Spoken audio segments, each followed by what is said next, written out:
Okay, so you bought yourself a number plate system. You printed your first plate onto film.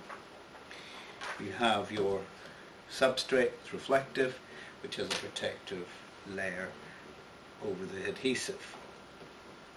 We peel back the protective coating, so that's adhesive, and we take this little bottle here, which is basically a plant sprayer, and spray some water on it. And this is a technique that comes from putting vinyls on cars.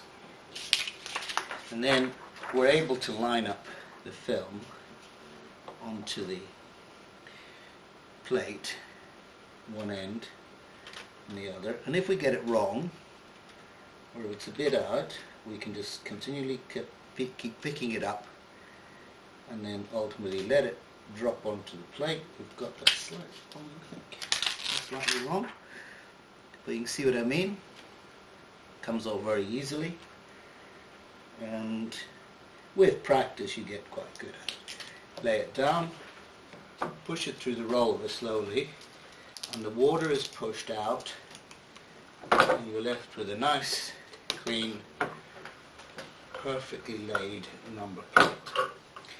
Take a piece of kitchen roll, dry off the water, and there we have it. I hope that helps, and thank you very much for your time today.